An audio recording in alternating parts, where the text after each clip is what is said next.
আমি আজি পানৰ পুলি বনাম আৰু পুলি বনাবৰ কাৰণে আমি পোনপ্ৰথমে আমাৰ হেৰি লাগিব মেইন পানৰ আগটো লাগিব এইটো চাব পাৰে মেইন আগৰ পানৰ আগ হয় পুলি বনাবৰ কাৰণে আমাৰ এটা বস্তু দৰকাৰ হ'ব এইটো হৈছে আমাৰ থাৰ্মকল দি লৈছোঁ আমি এইটো থাৰ্মকল নিদিলেও কথা নাই বাঁহ দি এনেকৈ চাৰিকুণীয়াকৈ এটা ঘৰানকৈ সাজি ল'ব লাগিব লৈ কি কৰিব লাগিব প্ৰথমতে এইটো বালি চাই লওঁ এইটো বালি হয় একদম ঘৰ বান্ধা বালি আৰু বালিৰ লগত এইটো গোবৰ একদম শুকান গোবৰটো মিক্স কৰি দিব লাগিব বালিত কিয়া কৰা হয় শিপাটো ভাল আহে শিপা আহিবৰ কাৰণে বালিত দিয়া হয় নহ'লে মাটিত দিয়া ল'লে গোটটো পচি মৰি যায় আৰু গজালি যেতিয়া আহিব তেতিয়া নিজৰ ইচ্ছা তামোল গছত দিয়ে বা গ্ৰীণ হাউচৰ তলত কৰিব পাৰে মই পুলি বনোৱাটো দিছোঁ বাৰু এইটো হয় মেইন আগ হয় আৰু মেইন আগটো আমি কি কৰিম ইয়াতে পুতিম পোতাৰ নিয়মটো চাই লওক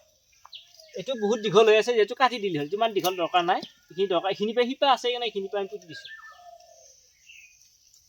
মাত্ৰ 2 গাঁঠি পুতি দিলে হ'ল এইটো মেইন আগ পুতি দিলোঁ আৰু এইটো এতিয়া আমাৰ দীঘল আগ এইটো অপাত দীঘল আগ এইটো মেইন আগৰ মই কাটি আনিছিলোঁ এইটো দীঘল আগ হয় আৰু দীঘল আগটোৰ অংশ কিছুমান আছে কাটা অংশ এইবাৰ কাটাটো দেখাই দিম এই চাইটো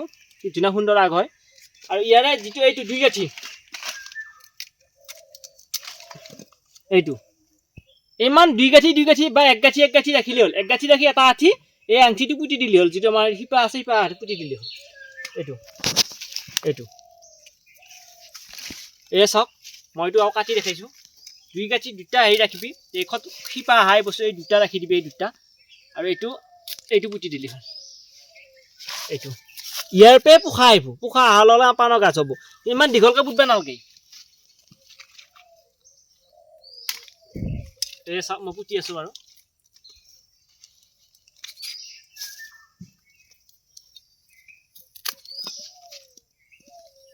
আৰু পানৰ আগৰ গোটেইখিনি আছে বাৰু আজি পুতিম এতিয়া মই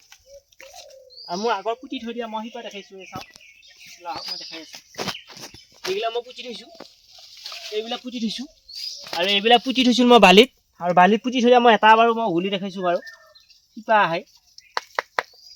এইবিলাক শিপা আহিব এই আহিবা ধৰিছি বাৰু এয়া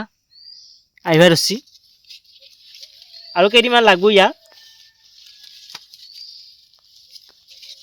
এতিয়া মই বালি পুতি দিছোঁ কোনো ধৰণৰ এটাও পোখা মৰা নাই চাব পাৰে ইয়াত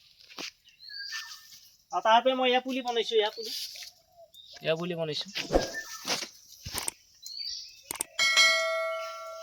কি ধুনীয়া সুন্দৰ আগ চাওক বাৰু